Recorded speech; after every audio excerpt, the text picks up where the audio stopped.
There is perhaps nothing more inherently fascinating to us humans than a really good mystery. We're just drawn to them, aren't we? Devouring thrillers, movies, campfire tales. There's just something about that adrenaline rush of trying to solve a puzzle, to uncover the unknown. Definitely. But some of the most pervasive, the most deeply unsettling, and frankly, the most difficult puzzles to solve. Well, they aren't in fiction at all. They're the mysteries of real life. Exactly. Yeah. These are the baffling accounts, the perplexing discoveries, the events that just resist easy explanations and challenge everything we think we know about the world around us. Yeah. Both the ancient past and, well, the perplexing present too. And that is precisely our mission here on The Deep Dive. We take a stack of information articles, reports, research, your own notes, and we plunge right in. Yeah. Our goal is to extract the most important nuggets of knowledge, the surprising facts, and give you a shortcut to being well-informed, hopefully keeping you hooked with just enough wonder and unexpected detail along the way. Think of us as your expert guides, really. We're navigating this material alongside you, helping you understand what truly stands out from the information you've gathered and shared with us for this particular deep dive. Today, we have a truly incredible stack of sources before us. It's quite a collection, exploring a wild variety of strange and unsolved mysteries from different times, different places. We're talking about everything from structures so old they're literally named after mythological giants, to strange objects in our modern skies, baffling disappearances where people vanish and reappear under impossible circumstances, Right. and figures whose scientific genius was intertwined with claims that sounded, well, utterly bizarre. Our mission for this deep dive is to explore these baffling accounts, just as they're presented in the source material you've provided. We'll examine the specific details, look at the various theories proposed, and try to understand why they continue to puzzle us so much. Right. We'll guide you, our listener, through the most important insights these sources offer, cutting through the noise, really, to get to the core of what's truly mysterious. Okay, let's unpack this stack of mysteries and dive deep. Let's begin our journey by looking into some enigmas from deep history and geology, things that really challenge our understanding of the past and the capabilities of ancient peoples, or even the surprising secrets held within the Earth itself. And a compelling place to start, as highlighted in the sources, is with structures that seem almost impossible for the time they were built. Just astounding, really. You're talking about the fortifications of Mycenae in Greece? Is that the one? Precisely. The ancient city of Mycenae, it's located in the northeastern part of the Peloponnese. The fortifications themselves are, well, a series of massive defensive structures constructed during the late Bronze Age, specifically around the 13th century BCE. The 13th century BCE, wow, that's over 3,000 years ago. What did these fortifications actually look like? I mean, what are we picturing? The sources describe the walls as being divided into two main sections. You got the outer walls, forming a sort of rough triangle around the main city area, Okay. and then the citadel walls, which enclose the elevated Acropolis on a hill. But the striking thing is the scale these walls are built from extraordinarily large blocks of limestone, standing up to 13 feet high in certain places. 13 feet high, made of enormous limestone blocks. That's not just defensive, that's profoundly intimidating, isn't it? It really is. And the main entrance is particularly famous, right? The Lion Gate? Indeed. The Lion Gate is the primary entrance to the citadel, and it's considered one of the most iconic features of Mycenae. It consists of two truly massive stone pillars, each carved with the relief of a lion. Wow. And then above these pillars is this triangular relief depicting two lions facing inwards toward the central column. The sources note that this triangular relief is widely believed to represent the unity and power of the Mycenaean rulers. Symbolism etched in stone by colossal beasts. So according to the sources, what was the intended purpose of these immense fortifications? Just defense? Their primary purpose was almost certainly defensive, yes. Mycenae was a major hub of trade and commerce during the late Bronze Age, which, made it a very attractive target for rivals and invaders. Right. Makes sense. So these formidable walls would have provided critical protection and security for the city and its inhabitants. Building such a city suggests a high level of organization and, well, resource mobilization. But the real mystery, or the reason they are considered an engineering enigma, lies in how they were built, doesn't it? That's where the term cyclopean masonry comes in and where it gets really interesting. It's a style of construction involving the use of huge, irregular stones fitted together without the use of mortar. Without mortar. Yeah. The name itself is derived from Greek legend. It was said that only the mythical Cyclops, with their immense strength, could have moved and placed these boulders. Named after giants who could move mountains. That really underscores the perceived difficulty, doesn't it? It absolutely does. The stones used can weigh several tons each, and they're often naturally irregular in shape. What just amazes experts is the precision with which they are fitted together. Sometimes the joints are so tight that you couldn't even slip a knife blade between the stones. Without any mortar holding them, just fitting them together with sheer mass and precision that requires incredible skill and planning. Was this technique unique to Mycenae then? No, actually. It was used extensively in ancient Greece, but it's also found in structures in other ancient civilizations, including parts of Egypt and Mesopotamia. Okay, so it wasn't just them. Why was this method chosen? What advantages did it offer over, say, smaller bricks and mortar? Well, the sources point to several reasons. Firstly, durability and strength. I mean, the sheer mass of the stones made the walls incredibly robust. Right. Secondly, aesthetic. The imposing size and fitting of the stones conveyed power and grandeur. But importantly, constructing walls this way, without brittle mortar, created a structure with greater stability and resistance to seismic activity, which was crucial in that region. Earthquakes, you know. Ah, okay. So it was both powerful imagery and superior engineering for the environment. Moving multi-ton stones and fitting them with knife-edge precision, all without modern cranes or machinery. It truly makes you question the level of knowledge and capabilities these ancient people possessed. It certainly does. And that sense of ancient mystery isn't confined to the Mediterranean world either. That brings us to a beach in Norfolk, England, and the fascinating yet controversial discovery of something called Seahenge. Ah, yes, Seahenge. This was a much more recent discovery, actually unearthed on a beach in Norfolk back in 1998. It turned out to be a 4,000-year-old Bronze Age timber circle. A timber circle, like a wooden version of Stonehenge, is that the idea? Exactly why the media quickly dubbed it Seahenge. However, its discovery very rapidly spiraled into a huge local and national controversy. What caused the controversy? Why the uproar? Well, the controversy really kicked off when English Heritage decided to fund the Norfolk Archaeological Unit to remove the timbers from their resting place on the beach. Many local residents were frustrated, feeling they hadn't been adequately included in the process of the find, and they strongly opposed the idea of the structure being removed and potentially displayed elsewhere, like, say, London. It sounds like a classic case of preserving local heritage versus the needs of archaeological preservation, maybe. Why was the removal deemed necessary by the authorities? That was a key part of the disagreement, actually. Some of the opponents weren't fully aware of the significant damage the encroaching sea and waves could cause to the ancient timbers over time. That was a primary motivation for removing them. Right, erosion and decay. Exactly. Plus, the site was located right on the edge of a nature reserve with delicate dunes, and the Norfolk Wildlife Trust supported the removal because they were concerned that large crowds of visitors would disturb the local wildlife and damage the surrounding land. So it was a difficult decision, balancing preservation of the artifact from the elements with potential environmental impact and, well, local sentiment. What did the structure itself look like? What was Seahenge? The main feature was a large tree stump, surprisingly buried upside down with its roots pointing upwards. Upside down? Yeah. This central stump was surrounded by 55 timber posts, which were cut from smaller oak trees 4 millennia ago. And the location, you said it was found on a beach. Was it always a sandy beach 4,000 years ago? No, the sources confirm that 4,000 years ago, this coastline was actually a salt marsh. The gradual encroachment of the sea over thousands of years covered and naturally preserved the timbers, protecting them from decay until they were eventually exposed by the tides in 1998. That natural preservation explains why they survived so long. Okay. Like Stonehenge, the exact purpose of Seahenge is still debated, isn't it? Do we know why they built it? Yeah. It has never been definitively determined.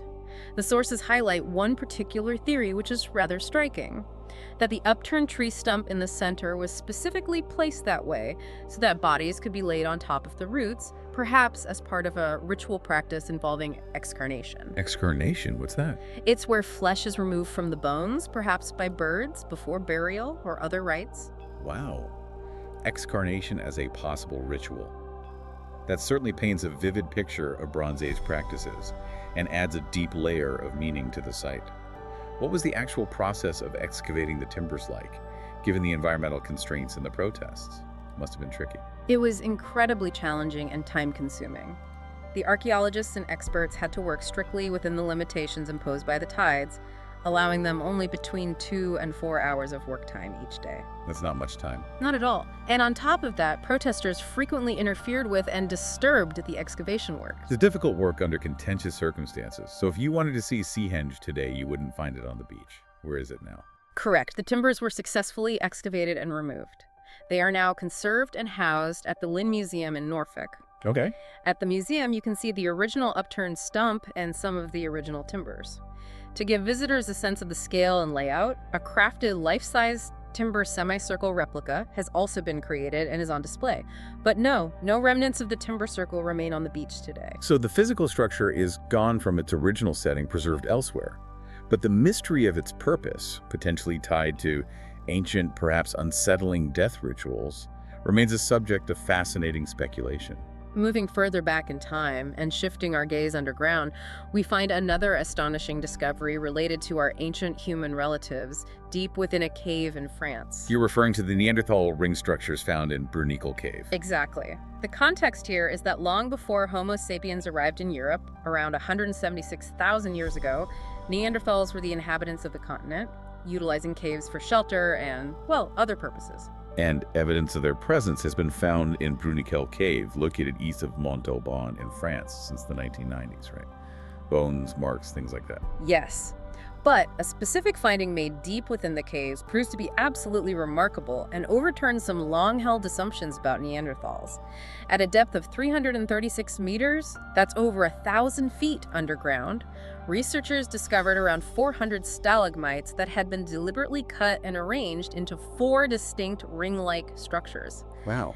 The source material explicitly notes that this did not appear to be a coincidence. 400 cut stalagmites arranged in rings, over 1,000 feet deep in a cave. That screams intentionality, doesn't it? How old are these structures estimated to be? Dating methods place their age between 176,000 and 200,000 years old. Whoa. Yeah.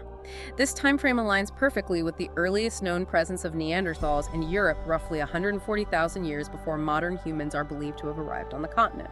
So this is unequivocally the work of Neanderthals. Yeah. Why is this finding considered so significant? What does it tell us? According to the researchers who studied the site, this discovery provides strong evidence supporting the theory that Neanderthals possessed complex cognitive abilities and likely used sophisticated expressive skills, potentially including symbolic language. It pushes back our understanding of their capabilities by tens of thousands of years. That's huge. What were these structures like in more detail? What did it take to create them? These spelifacts, as they call them. Right, spilifacts. The total weight of the cut stalagmites used is estimated to be around 2.2 tons. 2.2 tons. And if you were to lay them out end to end, they would measure about 112 meters in length. They were aligned in 4 rows of circles, and the stones were stacked after being broken or torn from the cave walls. Breaking them from the walls and moving 2.2 tons of stone, that's a significant undertaking, especially back then. It is. And the sources state that the creation of these rings was carefully planned. The Neanderthals used stalagmites of similar sizes and propped them up to create stability and avoid collapse. Researchers even found traces of construction elements and distinct marks on the cave walls where the stalagmites had been extracted. This wasn't just a haphazard pile, it was a deliberate, organized building project. Complex planning, significant labor, and performed over 1,000 feet underground. This leads to the fundamental mystery. What was the meaning and function of these structures? Why build this so deep in a cave where natural light barely reaches? The location is absolutely central to the mystery. Theories presented in the source material include that the structures could have served ritual purposes, as suggested by prehistory professor Jacques Joubert. Okay. However, researchers also consider more practical explanations, such as the possibility that the Neanderthals used this deep cave space to store water that was filtering through the walls? Maybe. Ritual or practical, it's still astonishing given that we often used to view Neanderthals as, well, less sophisticated.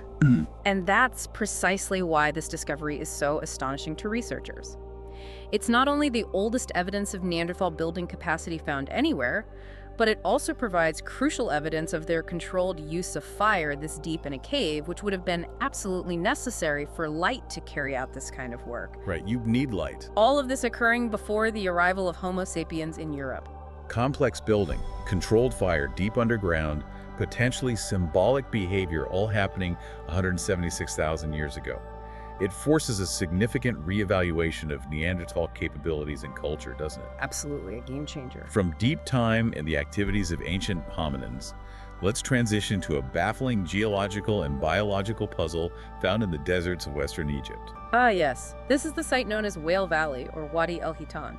It's described as a truly strange and mysterious fossil location, essentially a genuine graveyard littered with hundreds of fossils. A graveyard in the middle of the desert. That's a vivid image. And the fossils found there are described as unbelievably well preserved, including complete skeletal structures of the creatures.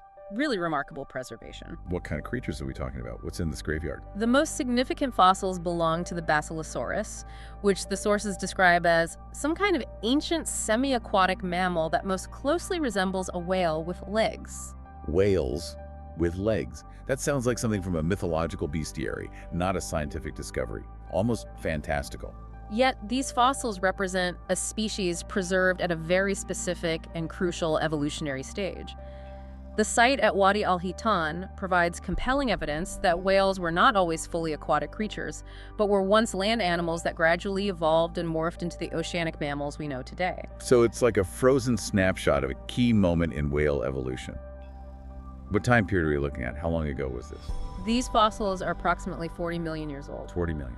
predating the arrival of humans by tens of millions of years. The creatures were large and long, with sharp teeth indicating a carnivorous diet.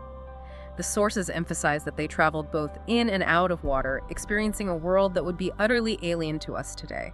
What's fascinating here is how these incredibly well-preserved fossils provide definitive answers to fundamental questions about whale evolution, illustrating that transition from land to sea so clearly, but simultaneously present new layers of mystery and profound unanswered questions. What kinds of questions are still left unanswered by these findings, according to the source? Right. What are we still wondering about? Well, one major question is what specific environmental pressures or evolutionary advantages necessitated that significant change from being semi-aquatic, walking on land, to becoming fully aquatic, living exclusively in the ocean. Okay.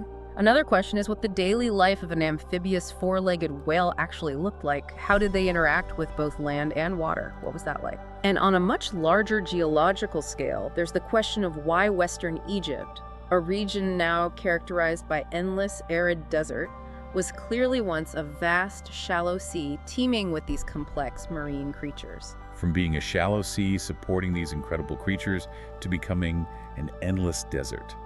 That's a colossal environmental transformation. So the mystery isn't just about the creatures themselves, but the dramatic change in the landscape they inhabited. Exactly. The source notes that fully understanding this requires ongoing research and looking deeper. It acknowledges we may never know all the details, but if it can help us understand our world even a little bit better, it will all be worth it. Wadi al-Hitan is a site that powerfully illustrates the vastness of geological time and biological change, reminding us how much history the Earth holds and how many questions remain about its past environments and inhabitants. And speaking of vastness and geological secrets, another baffling mystery mentioned in the sources involves the discovery of a long-lost continent hiding underneath the Indian Ocean. This discovery is a perfect illustration of the dynamic nature of our planet's surface, constantly being reshaped by the shifting of tectonic plates. We're used to thinking about the familiar 7 continents, right? Right. But the Earth's ancient history involved very different land masses. Continents drift, break apart, sink. And the initial clue for this lost continent came from just a small detail on the relatively small volcanic island of Mauritius. That seems unlikely. Yes, the island of Mauritius is located east of Madagascar. Geological analysis of the volcanic rock that makes up the island showed that it wasn't much older than about 8.9 million years. That's the age of the oldest basalt found there. Pretty young, geologically speaking. Okay, so the island itself is relatively young, but the puzzle emerged from something else found there. Exactly. Yep. The puzzle came from analyzing samples of beach sand taken from 2 different locations on the island. This sand was found to contain tiny zircon silicate crystals. Zircon crystals, okay. The astonishing part was the age of these crystals. They dated back between 660 million years ago and a staggering 1.97 billion years ago. Billions of years old. On an island that's only millions of years old, that's a massive age gap. How is that possible? It is. The core mystery was how these ancient fragments ended up on a geologically young volcanic island and what their presence signified. where did they come from? And this led to researcher Bjorn Jamp's theory. What did he propose? Yes, Jampt, one of the scientists analyzing the zircon samples, proposed the theory that these ancient fragments originated from parts of an ancient microcontinent. He hypothesized that this continent existed between what is now Madagascar and India billions of years ago, and that it broke apart and eventually sank below the ocean's surface due to tectonic plate movements. So the idea is that the island of Mauritius is essentially sitting on top of a piece of this submerged ancient continent, like a remnant. That's the leading hypothesis. The theory suggests that Mauritius lies directly above one of these submerged continental fragments. Volcanic eruptions forming the island then brought pieces of this much older continental rock closer to the surface. Oh. And waves in time eroded the volcanic rock, leaving behind the extremely hard and durable zircon crystals on the beaches. But couldn't those ancient crystals have been transported there from somewhere else, like blown in by wind or carried by currents from a distant landmass? The sources indicate that the researchers considered and ruled out other potential sources. Mauritius is extremely remote. The nearest geological landmass old enough to be the source of such ancient zircon is Madagascar, located over 900 kilometers away. Right, that's far. This distance effectively rules out significant transport of fragments that size by wind or water currents. And given the island's remote location and limited human history, contamination by humans was also considered highly unlikely. Okay, so the ancient zircons strongly point to a very old local source of continental rock underneath the island itself.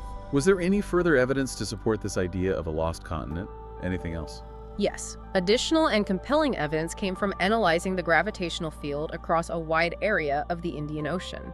This analysis revealed that in multiple locations on the seafloor within that region, the continental crust is 3 to 5 times thicker than is typical for oceanic crust found elsewhere in the world's oceans. If we connect this to the bigger picture, the gravitational data showing these areas of unusually thick crust on the seafloor, combined with the geological evidence from the ancient zircons found on Mauritius, provides powerful support for the idea that a significant landmass once existed in this region. So thicker crust implies submerged continental land. Is that the idea? That is the conclusion drawn by the scientists. The presence of these large masses indicated by the gravitational data on the seafloor, coupled with the geological proof from the ancient zircons, strongly suggests the existence of another continent in the region's distant past. Scientists believe it was likely a landmass that rifted away from Madagascar during the massive tectonic event that spread the ocean floor and caused the Indian subcontinent to move eastward.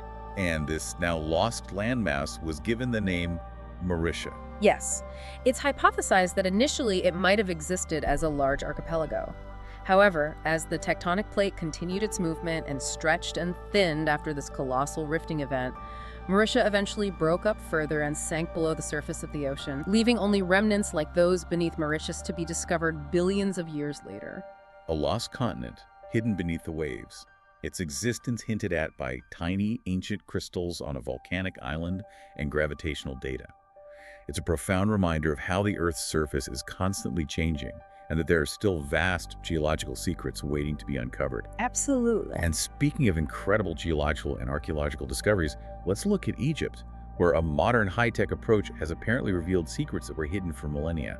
This sounds amazing. Indeed. The following in the footsteps of historical surveys like Napoleon's, an American research team undertook a massive high-tech project, analyzing high-resolution satellite imagery covering the entirety of Egypt. The whole country. And the reported findings are nothing short of astonishing. What do they claim to have discovered? According to the source material, the project reportedly discovered up to 17 previously lost pyramids, 17? nearly 3,000 ancient settlements, and around 1,000 tombs. 17 lost pyramids. Well, Thousands of other ancient sites, all spotted from space. Who was leading this groundbreaking effort? the project was led by archaeologist Sarah Parcak, who is based at the University of Alabama, Birmingham. And how did the Egyptian government respond to these potential discoveries? Were they skeptical? No, actually. In light of these remarkable findings, the Egyptian government agreed to collaborate with Parcak and other American researchers. They embarked on a nationwide satellite imagery project with a critical goal: to monitor archaeological sites from space, helping to identify potential threats like looting, illegal construction, and other forms of damage or encroachment. Wow. Utilizing satellite technology for the crucial work of preserving archaeological heritage. That's fantastic. What did Dr. Parcak say about the long-term implications of this collaboration? Parcak is quoted emphasizing the educational aspect, stating that they intend to teach young Egyptians how to analyze and interpret the satellite data themselves, empowering them to keep a watchful eye on these invaluable historical sites. That's a wonderful transfer of knowledge and technology. How exactly did Parcak manage to find these buried sites using satellite imagery? What was the specific method? It sounds like magic. Well, not quite magic, but very clever science. Parcak began her study by searching for subtle traces of ancient village walls, often made of mud brick, buried beneath Egypt's fields and the vast desert sands. She obtained images from both NASA and QuickBird satellites. The core of her method involved combining and analyzing data from different parts of the light spectrum: visible light, infrared, and thermal imaging. So it wasn't just looking at standard pictures, but analyzing different light signatures. Was there a particular condition or time that yielded the best results? A secret ingredient? Yes, through extensive trial and error, she discovered a crucial technique. The most informative images were consistently those taken during the relatively wet weeks of late winter. Wet season. Why then? During this period, buried mud brick walls absorbed more moisture from the soil above them than the surrounding ground did. This difference in moisture created a subtle chemical signature in the soil, which then showed up distinctly in the high-resolution infrared satellite images. That is incredibly clever, using the subtle difference in moisture absorption of ancient building materials to pinpoint structures hidden underground. Did they manage to verify any of these satellite-based discoveries on the ground through excavation? Did they dig any up? Absolutely. The team located potential traces of 17 buried pyramid structures, including one near the famous Saqqara site. To rigorously test the accuracy of their satellite findings, Parcak collaborated with a French archaeological team who were already conducting excavations at Tanis, a significant 3,000-year-old archaeological site. What did the satellite data specifically reveal about the Tanis site before they dug? The satellite imagery of Tanis, based on Parcak's analysis, appeared to reveal a warren of mud brick walls, maze-like streets, and large residences, suggesting a complex ancient city layout, possibly including the homes of the wealthy. The French excavation team, using the satellite data, chose a specific structure identified from the images and began to dig. And what's fascinating here is, when the French team excavated at the location indicated by the satellite data in Tanis, they found exactly what was predicted. Buried beneath only about 30 centimeters, roughly a foot of sediment, they uncovered the mud brick walls that matched the patterns seen in the satellite images. Finding precisely what the satellite predicted, just a foot below the surface, that must have been a moment of immense validation for the technology. What did other experts in the field think?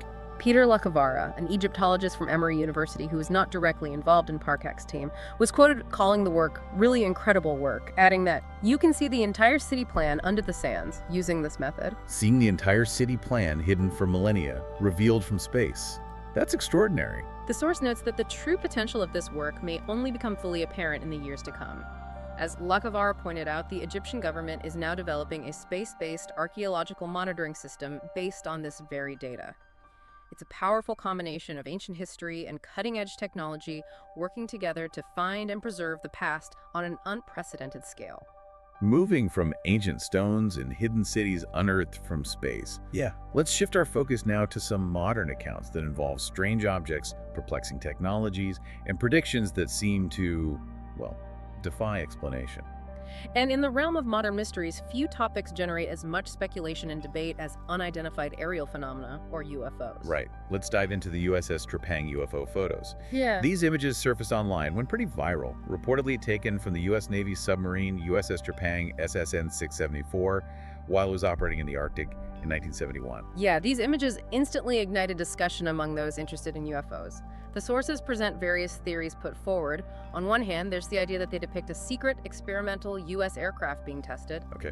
On the other hand, there are online claims that the object is an alien craft, perhaps one visiting Earth specifically to locate sites for drilling oil or mining resources. Bit more out there. So the debate is between cutting-edge, classified Earth technology and potential extraterrestrial visitors. The source also brings up the detail about Alex Mista, a paranormal investigator who apparently studied these images after they appeared in a French paranormal magazine called Top Secret. Mista is quoted as claiming that his sources informed him the photographs were indeed taken from the U.S. submarine and that Admiral Dean Reynolds was aboard the vessel at that time. And that particular detail adds a significant layer to the mystery, doesn't it?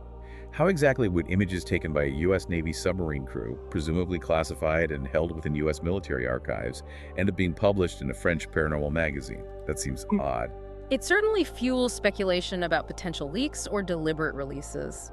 The source mentions that official records seem to support the general time frame and location of the USS Trepang, lending some apparent validity to the claim.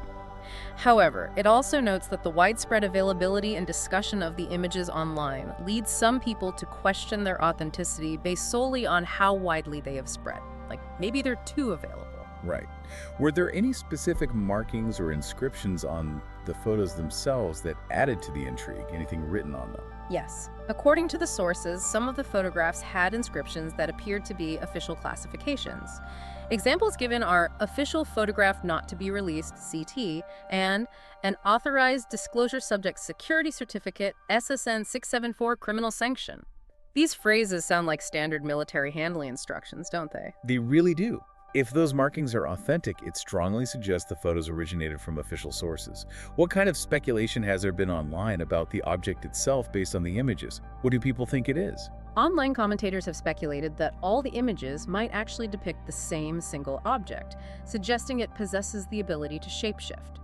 Nigel Watson, the author of the UFO Investigations Manual, is quoted noting that it's an odd selection of pictures, but that they feature types of UFOs that have been regularly spotted by witnesses in all parts of the world, implying the shape isn't entirely unique in UFO lore, like the cigar shape or the triangle. So the reported shapes resemble other historical UFO sightings. The source mentions historical context like the phantom airship sightings across the USA starting way back in 1896. Right. And even accounts from Eskimos sighting an airship during explorer Benjamin Trueblood's 1908 expedition in the Arctic. Which ties into the Arctic location. There are numerous theories in the UFO community suggesting that the Arctic region could contain secret UFO bases, or that the objects seen might be secret technology launched from an underground facility there. The source describes these as wild theories, but some which are also very plausible within the context of this discussion. Lots of unknowns up there. All this leads back to the fundamental question. Why was the USS Trepang in the Arctic in 1971 in the first place? Was its mission related to observing or interacting with this object? Well, the source provides several possible official reasons for the USS Trepang's presence in the Arctic around that period, based on known military activities for that class of submarine. These included carrying out local operations, conducting extensive scientific investigations under the polar ice cap related to its composition, geological record, and motion. Performing weapons systems evaluation and acceptance tests, engaging in autonomous operations in the Atlantic, and participating in fast attack submarine exercise missions. It also mentioned that the USS Trepang participated in NATO operations, was the first American submarine to conduct peaceful operations with a German submarine, performed weapons operations tests off the Florida coast, underwent nuclear technical proficiency inspections, conducted operations with the 6th Fleet during the Yom Kippur War in 1973, and participated in a Caribbean exercise in 1975. So it was busy. Yes, quite a busy schedule for the submarine around that time. The source acknowledges that there is no single definitive answer for precisely why the vessel was in the Arctic at the exact moment the photos were allegedly taken, noting that the precise nature of many military missions during that period were, kept secret. That inherent secrecy certainly provides fertile ground for speculation, doesn't it? Yeah. Could the object simply have been something the USS Trepang was using for target practice as part of a weapons test? The source states that there is not enough clear evidence in the photographs themselves to definitively support that theory. The debate remains between the possibilities. The object could have been looking for Earth's resources, or it could have been something being secretly used by the US Navy as target practice for new weapon systems. The source puts it succinctly, stating, whether or not the UFO was blown to pieces by the USS Trepang deadly weapon systems, or whether it was trying to investigate the Arctic alongside the submarine, is anyone's guess. And what was the official explanation provided by the U.S. military regarding the object? Did they say anything? The official explanation reported by the U.S. military was that the object was a weather balloon. Weather balloon. Again? Yeah. The source points out that contemporary newspaper reports sometimes suggested otherwise, drawing a parallel to the famous Roswell incident, where a weather balloon also served as the official explanation, used perhaps as an easy way out. The connection to Roswell. The source mentions some of the more imaginative reports associated with Roswell, such as claims of bodies being recovered that were described as latex-skinned with aluminium bones of alien origin, and the military picking them up immediately. That kind of thing. And the later official explanation for the Roswell wreckage, provided in a military report published some 50 years after the event, was that the debris was actually a portion of Project Mogul, a classified private atomic intelligence undertaking. So, the idea that classified government projects can be mistaken for or used to explain away supposed alien encounters has historical precedent. The source also includes other historical context relevant to UFO sightings, such as the fact that Soviet military missile tests were often the cause of reported UFO sightings during the Cold War, which prompted the U.S. Air Force to initiate Project Signs in 1948 to investigate. Right. And specifically regarding the Trepang sightings, some researchers proposed the unidentified object could have been a sophisticated Soviet airliner or other advanced Soviet craft. While some studies suggest it might have been a craft from another world, the source is quick to note that there is little evidence presented to support the latter claim definitively. This whole discussion about sightings near sensitive locations leads to a pattern pointed out in the source. Why are there so many UFO sightings reported near nuclear facilities or areas with a significant military activity? Is there a connection? It's a curious correlation that often comes up in these discussions. The source also references the conclusions of the Robertson panel, which investigated UFO sightings back in the day. Their findings included that around 90% of sightings could be explained by meteorological and astronomical phenomena, such as iron clouds, meteors, bright planets, stars, and auroras. Okay, mostly normal stuff. They also concluded that other sightings might be attributed to earthly objects like balloons, searchlights, or birds. Their official report stated that UFOs, as investigated, posed no security threat. But wasn't there a part of that report kept confidential for a time? Didn't that fuel suspicion? Yes, a portion of the Robertson panel's report was kept confidential until 1979. The source highlights that this prolonged privacy duration fueled several suspicions of a government cover-up among those who believed the truth about UFOs was being withheld. And of course, this leads inevitably to Area 51, another location commonly associated with UFO sightings and government secrets. Right. Documents that have since been declassified show that Area 51 was indeed home to various classified Cold War projects, such as Oxcart, a program dedicated to developing an undetectable spy airliner. Ah, the U-2 and SR-71 predecessors. Exactly. The source posits that it's highly likely there are probably numerous secret government projects, just as there was back when the USS Trepang was sailing through the Arctic, suggesting some reported sightings could be attributed to such classified activities. So, while the source concludes that the USS Trepang sighting was highly likely a secret government test, it doesn't shy away from posing the ultimate question directly to the listener. But what are your thoughts on the images? Do you think they are of alien origin? It acknowledges the various theories and the persistent mystery, leaving it open for you, the listener, to weigh the evidence presented from the sources and draw your own conclusions about what those images truly depict, whether balloon, secret plane, or something else entirely. Moving from mysterious objects appearing in the sky to a figure known for blending undeniable scientific genius with the distinctly peculiar Nikola Tesla. Tesla. He was a true visionary whose inventions fundamentally changed the modern world, particularly in the field of electricity. Yet, his later life and claims were filled with ideas and experiences that completely baffled his contemporaries and continue to intrigue us today. The sources speak of a peculiar side of Tesla, a reported ability to predict the future. Where does this idea come from? Is there actual evidence? Well, the sources point to letters Tesla wrote to close friends and associates, people like Katherine Johnson, Robert Johnson, and George Westinghouse. Looking through these old letters, it appears that Tesla possessed a strange and often remarkably accurate ability to foresee certain future threats and warn people about them. Can you give us an example from these letters, something concrete? A striking example involves Katherine Johnson and George Westinghouse. Tesla reportedly advised them not to board their planned train journey back to the city and instead wait another day. Yeah, they took his advice. The train they would have been on tragically crashed, an event described as a national tragedy. Katherine Johnson later spoke about Tesla, praising him as a man with the gift and expressing her belief that he predicted the future with startling accuracy. That's chilling. A chilling premonition. Another example mentioned in the sources relates to the Titanic, right?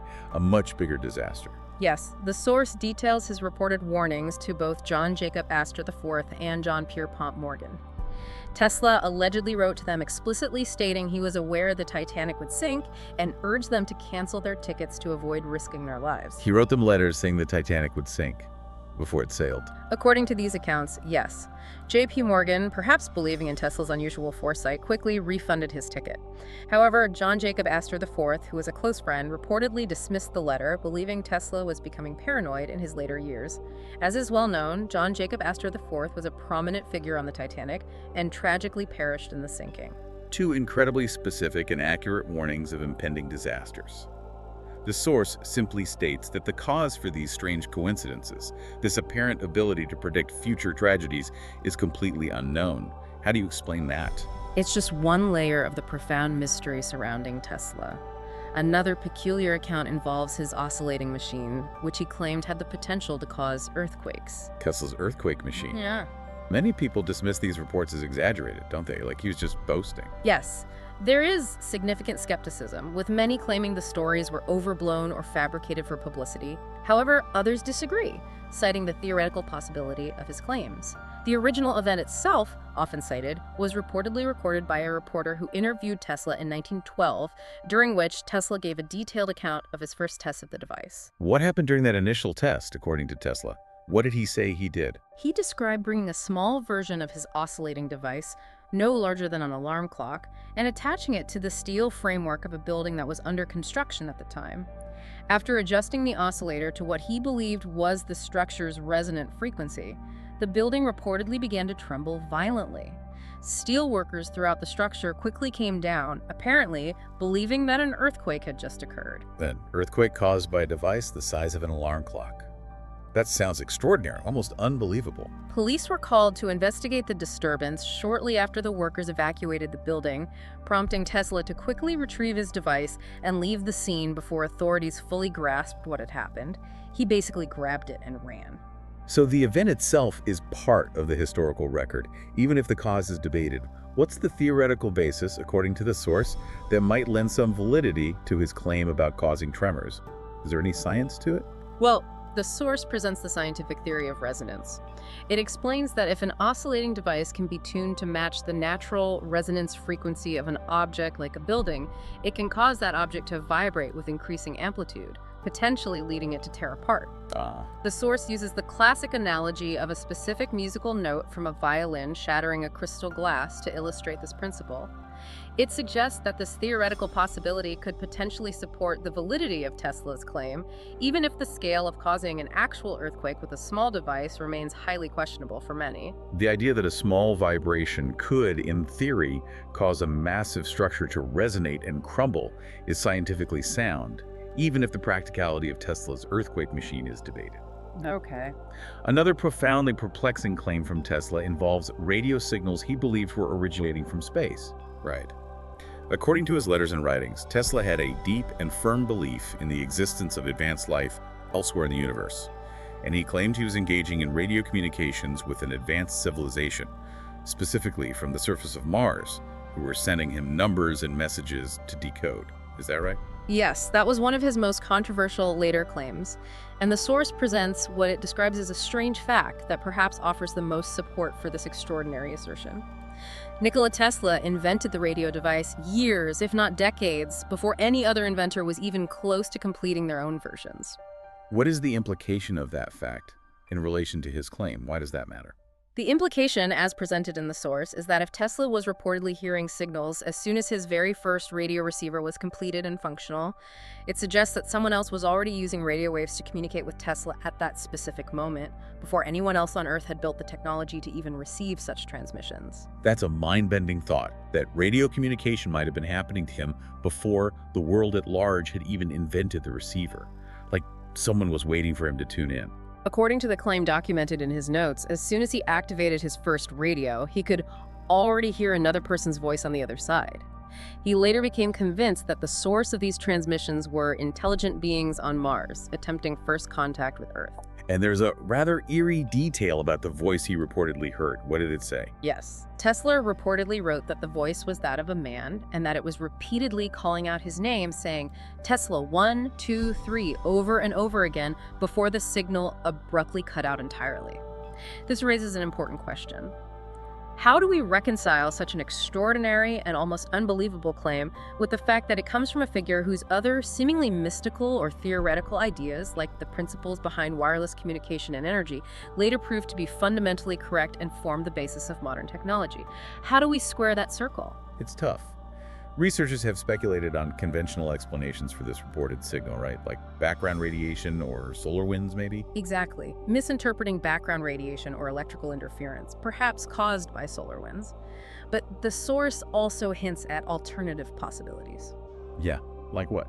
Yes, the source suggests that perhaps something far more creepy could have been going on involving advanced beings or even entities like time travelers communicating with him. It explicitly states that no explanation for this strange occurrence has been provided, and that it remains entirely in the realm of speculation. It underscores the difficulty in fully understanding Tesla, how to separate verifiable genius from potentially misinterpreted phenomena or even something truly unknown. The source draws a parallel between Tesla and the historical perception of alchemists. Like alchemists who were often ostracized by the academic establishment, but whose fundamental discoveries in chemistry were later adopted by science, Tesla was often called a mystic and ridiculed for his more unusual theories, particularly his discussions of the ether. The ether was a concept he spoke about extensively, this idea of an invisible, all-pervading energy medium that made up the universe, right? Precisely. And the source notes that he made bold, seemingly outlandish claims that in the future, this ether could be harnessed, allowing people to see each other and communicate instantly across vast distances using small telephonic devices. These ideas intensified the ridicule he faced, with many convinced he had lost his grip on reality. Like predicting smartphones and video calls, basically. But the source notes that, in a fundamental way, he was later proven correct. About the ether, sort of. Yes. While the term ether isn't used in modern physics in the way he intended, the source states he later proved to be correct in his underlying belief that all matter is fundamentally energy, wave, and frequency. While modern science refers to this through concepts like the electromagnetic spectrum and quantum mechanics, the source suggests that the accuracy of his mysticism, despite the outdated terminology he used, still shines through in the modern day. It leaves us with the intriguing question of what other seemingly impossible claims he made might one day find some form of validation. From perplexing inventions and claims of communication across space and time, let's turn to a historical event that is still regarded as one of the most accurate and strangest coincidences in history. Just baffling. You must be talking about the book that appeared to predict the sinking of the Titanic. Exactly. The truly uncanny part is that this book was written and published way back in 1898. 1898. Which is more than 14 years before the real Titanic even set off on its doomed maiden voyage. The book was titled The Wreck of the Titan, and the story it tells has chilling, almost unbelievable parallels to the real-life tragedy that would occur years later. It's quite something. Describe the core story from the book. What was it about? It tells the fictional story of the largest ocean liner ever built at the time, named the Titan. In the narrative, this massive ship strikes an iceberg in the icy waters of the North Atlantic Ocean and quickly sinks. Okay, a massive ship hits an iceberg in the North Atlantic and sinks. Yeah. That's already a striking resemblance. But the sources list numerous other eerie similarities between the fictional Titan and the real Titanic. It's more than just the basic plot, isn't it? The list is indeed quite detailed and specific. It's spooky. Both ships sank in the month of April. They had strikingly similar names. The Titan in the book versus the Titanic in reality. Okay. Both were described in their respective contexts as being the largest craft afloat and the greatest works of men, peak technological achievements of their time, unsinkable marvels. And the physical descriptions were also incredibly close, like the size. Yes. The book claimed the fictional Titan was over 800 feet long and displaced more than 45,000 tons. The real Titanic was 882 feet long and displaced 46,000 tons. Those are remarkably close measurements for a fictional ship written over a decade before the real one was built. That's crazy close. Both were also widely described as being unsinkable, you said. Correct. Both ships utilized the power and efficiency of a triple-screw propeller system.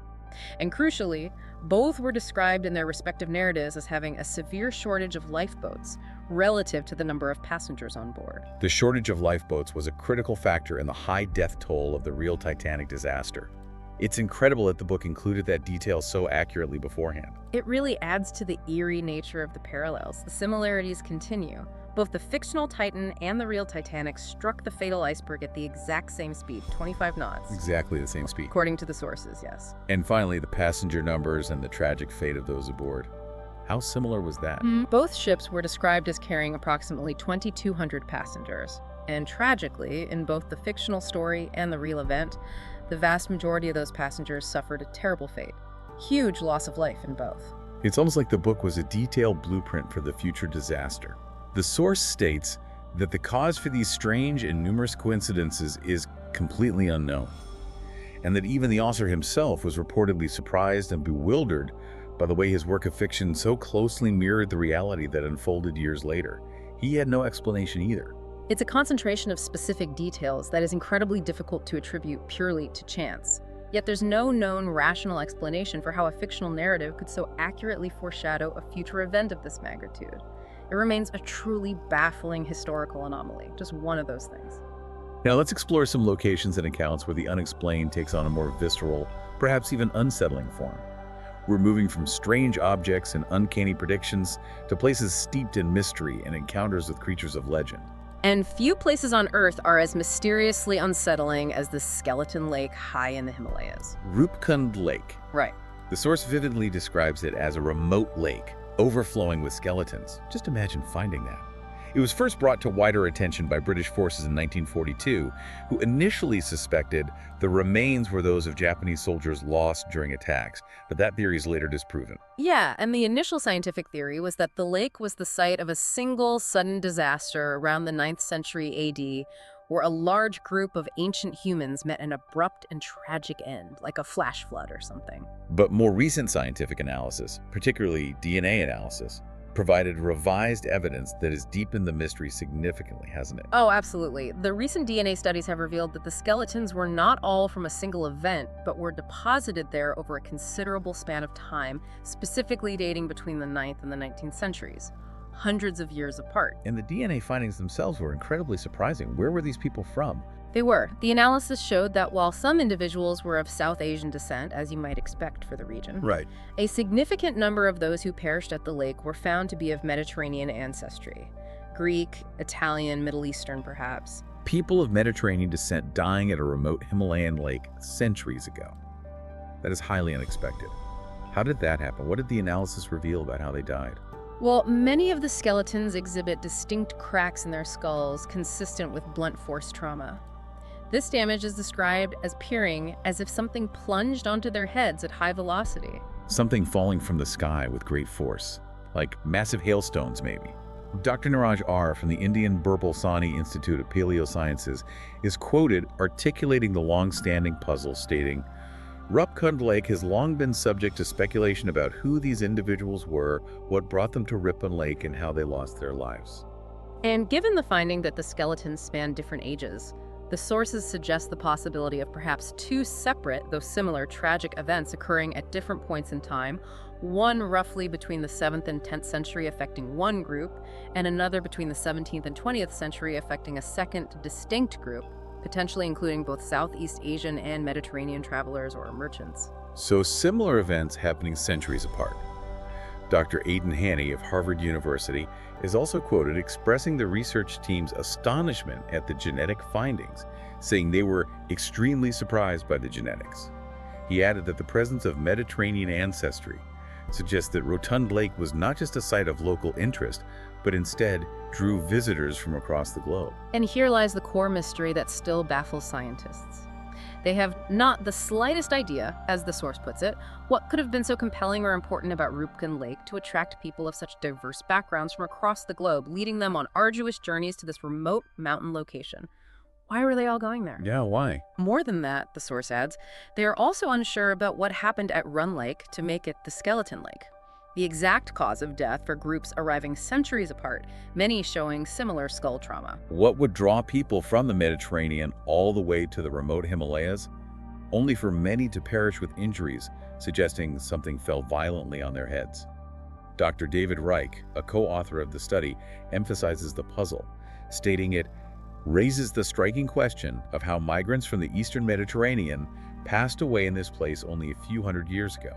Archaeologists and scientists are still actively searching for answers, truly baffled by this mystery of multiple groups of diverse origin meeting a violent and similar end at this remote mountain lake across several centuries. It's a chilling puzzle. From a lake littered with ancient skeletons to a place in the modern day so steeped in unsettling mystery that a room has been permanently sealed off. That sounds ominous. We're heading to Ohio University, located in Athens, Ohio, one of the oldest public universities in the U.S., founded way back in 1804. The specific location of the mystery is room 428 in Wilson Hall. Although Wilson Hall was built relatively recently in 1965, room 428 has become the focal point of persistent and widespread campus ghost stories. And why is room 428 known for being so frightening that it's permanently closed? What happened there? Well, the source states that the room gained its reputation due to the belief that multiple students have passed away under mysterious circumstances within its walls, giving rise to the haunting legends. What specific incidents contributed to the legend of room 428? Are there documented events? The legends trace back to the 1970s when a male student reportedly passed away in the room. Little information was ever revealed about the circumstances of his death, which, led to theories of his ghost haunting the location. Since then, various paranormal experiences have been reported in and around the room. And something that really stands out here is the report of a demon face appearing in the wood grain of the door of room 428. A demon face in the door. Yeah. The source notes that this phenomenon is said to recur even after the door itself was changed multiple times. A recurring demonic face in the door. That's profoundly unsettling. Was there another student death tied to the room? Yes, another incident involves a female student who is also believed to have died in room 428. The source says she was reportedly practicing astral projection in the room. Astral projection. Okay, and her behavior became increasingly unusual, developing an obsession with the occult. She is said to have died in a violent way while engaging in occult practices. Accounts vary on the details, debating whether it was a suicide or if some paranormal force was involved in her death. After these incidents, what action did the university take regarding room 428? They didn't just leave it open. No, the university's response was quite drastic. After the female student's death, they sealed the room permanently, officially stating that it was uninhabitable, boarded it up. Have students who lived in the room before it was sealed or near it reported their own experiences? Yes, the source mentions reports from former student residents of room 428 detailing various paranormal occurrences, including poltergeist activity. These reports include objects flying across the room, strange voices being heard, and unexplained footsteps. Classic haunting stuff. What are the common legends about why Wilson Hall, and specifically room 428, might be haunted? What's the supposed origin? There are a couple of prominent legends circulating on campus. One theory suggests that Wilson Hall is located precisely in the center of 5 nearby cemeteries, which supposedly form a pentagram shape. A pentagram of cemetery. Yeah, believed by some to be a focal point for spiritual energy, maybe negative energy. Another legend claims that Wilson Hall was actually built on top of an old cemetery itself. And the sources mentioned different possibilities for which cemetery that might have been. It wasn't just any old cemetery. Yes, some sources speculate it might have been built on a Native American burial ground, while others suggest it was an early cemetery associated with the Athens Mental Institute, also known as the Athens Lunatic Asylum, which was built in 1867. The old asylum. Interestingly, that former asylum complex, now called the Ridges, is now part of the Ohio University campus and is also widely believed to be haunted itself. So whether it's the geometric arrangement of cemeteries or being built on potentially disturbed ground, the location seems central to the legends surrounding the haunting. Is room 428 still sealed and unused today? According to the source, room 428 is still not used for students and remains sealed off. The legends persist, with reports that strange noises are still occasionally heard, and paranormal experiences continue to occur in the vicinity of the room, ensuring its status as one of the campus's most enduring and frightening ghost stories. A localized, persistent mystery centered on a seemingly ordinary room, yet with an official history that lends an eerie weight to the legends. Okay, now let's venture into accounts that describe encounters with legendary creatures, specifically Bigfoot or Sasquatch. The sources detail the compelling 1924 story of Albert Ostman. This one is a classic. Albert Ostman was a Swedish immigrant who decided to try his hand at gold prospecting in the remote wilderness near Tober Inlet in British Columbia, Canada, way back in 1924. He apparently heard local tales about a creature from his indigenous guide, Before his own experience, right? Mhm. Some foreshadowing. Yes, the guide shared various stories about the area, including one about a rumored gold mine and the tale of a Sasquatch killing a miner. The guide described the creature as being covered in hair, standing upright, around 8 feet tall, and leaving behind huge 2-foot-long tracks. Osman, having never encountered such stories before, dismissed it as simply local folklore, didn't believe it. But then he had his own terrifying experience. Can you recount Osman's story for us, step by step, as described in the source? What did he claim happened? Okay, so Osman hiked about 10 miles into the wilderness and found a spot he believed was perfect to set up his permanent camp for prospecting. However, after only one night, strange things began happening. On the first night, he woke to find his entire campsite disturbed, which he initially blamed on a wild animal, maybe a bear. On the second night, things escalated. His backpack had been dumped out and food was taken. Determined to catch whatever it was, he tried to stay awake on the third night, rifle ready, but eventually fell asleep. And that's when his nightmare truly began. When he fell asleep. Yes, they was suddenly woken by something lifting him completely off the ground while he was still inside a sleeping bag. Picked him up in the sleeping bag. That's what he claimed. He estimates he was carried for about 3 hours before being dropped onto the ground in the dark. He then heard 4 distinct voices nearby, speaking in a language he did not understand. What did he see when daylight arrived? Who or what had carried him off? As dawn broke, he could see the 4 figures. He described them as an old man, an old woman, and a young boy and girl, a family unit.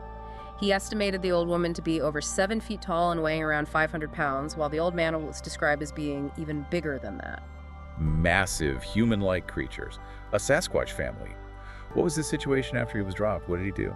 He quickly realized that his rifle would be pretty useless against such large creatures, possibly only serving to provoke them if he tried to use it. He began contemplating a way to escape from the secluded valley they had apparently taken him to. How long did he say he was held captive? Was it just a short time? No, he claimed they kept him in that small valley for days, occasionally offering him sweet roots to eat. The young ones, initially wary, gradually became curious about him, started watching him. And this interaction gave him an idea for escape. A rather unusual one. It did. During his captivity, Osman made some makeshift water ladles and tossed empty snuff cans to the young creatures to play with. He then remembered a story he had heard about blinding a bull by throwing snuff into its eyes. He decided to use this idea. Snuff? Like chewing tobacco? Yeah, powdered tobacco. Right. He offered the young boy a snuff box containing a teaspoon of snuff. The boy tasted it, apparently liked it, and took it to the old man. They seemed to enjoy the taste and came back for more. Ostman realized his best chance involved getting the dominant old man to ingest a significant amount. And his plan worked. The Bigfoot likes snuff. Apparently so. The old man eventually grabbed an entire box of snuff, emptied it into his mouth, and swallowed it whole. Immediately he became very sick, clutching his stomach. And that was Osman's opportunity. Seeing the old man incapacitated, Osman seized his chance and ran. As he fled the valley, he fired warning shots with his rifle and was miraculously not pursued by the other creatures. He managed to make his way down the mountain and eventually reached a nearby logging camp. Did he tell the people at the camp about the Bigfoot family? Did he tell them what happened? No, fearing he would be called crazy and not believe, he simply told the locals that he had gotten lost. He didn't share the full Sasquatch story until much later in his life. The experience was so profound and frightening that he never attempted gold prospecting again after that. Gave it up completely. The Albert Ostman account is one of the earliest and most detailed first-hand narratives of an alleged encounter and brief captivity by Sasquatch creatures, adding a truly bizarre and famous chapter to the history of Bigfoot folklore. And the search for verifiable evidence of these creatures continues even decades later. The sources mention Peter Byrne, now 94 years old, who remains absolutely certain that Bigfoot is real. Still looking. Byrne's long pursuit began in childhood, sparked by tales of the Yeti in the Himalayas. His search has taken him across the globe, from the mountains of the Himalayas to the forests of the Pacific Northwest in the U.S., where he claims to have personally seen 14-inch footprints on multiple occasions. And he is notable for actually managing to get the FBI involved in testing a potential Bigfoot hair sample. How did that happen? This was a significant event back in 1976. A sample consisting of about 15 strands of hair connected by a small patch of skin was discovered at a Washington campground that had been the site of suspected Bigfoot activity. Brown's research group managed to obtain the sample and submitted it to the FBI. How did he convince the FBI to test the sample? That seems like a long shot. Well, according to the source, Byrne dedicated most of 1976 to persistently writing to the FBI, repeatedly pleading with them to test the mysterious hair sample. Finally, in December of that year, he received a response from FBI Assistant Director J. Cochran Jr. Okay. Cochran explained that while the FBI lab primarily handled evidence for law enforcement, they would occasionally make exceptions for research and scientific inquiry on a case-by-case basis. After reviewing Byrne's request, Cochran ultimately decided to agree to have the hair tested, a rare exception. After all that effort and persistence, writing all those letters, what was the official result of the FBI analysis? Was it Bigfoot hair? After countless letters, phone calls, and waiting, the FBI Crime Lab's analysis determined that the hair sample was from the deer family. From a deer? Not Bigfoot. That must have been a considerable disappointment after all that buildup. It was, but the source notes that it did not deter Byrne from his belief. Even after all this time, he remains determined to find definitive proof of Bigfoot, although it's now more of a dedicated hobby. He even mentions that a friend recently claimed to have seen one. Still believes. So despite the official FBI finding pointing to something conventional, his conviction remains unshaken, a testament to the enduring power and mystery surrounding the Bigfoot legend. People want to believe. Let's transition to another type of mysterious creature sighting, but one that appeared much more recently and garnered significant public attention. Less hairy, more fishy. You're talking about the mermaid sightings that were reported in Kiryat Yam in Israel. Yes, this occurred in 2009 in the small Israeli town of Kiryat Yam, located along the coast of the Mediterranean Sea. Residents began reporting seeing what they described as a mermaid swimming close to the shore. The first reported sighting came from a man named Shlomo Cohen. What did he see? That's right. According to his account, which he shared with friends, he and others first spotted what appeared to be an injured woman lying on the sand near the water's edge. As they approached to help, the figure suddenly sat up and quickly jumped into the water, disappearing from view, leaving behind an image or glimpse of a tail. An image of a tail. That's a very specific detail in the initial report. Were there other claims after his? Did more people see it? Yes, other residents also came forward with claims.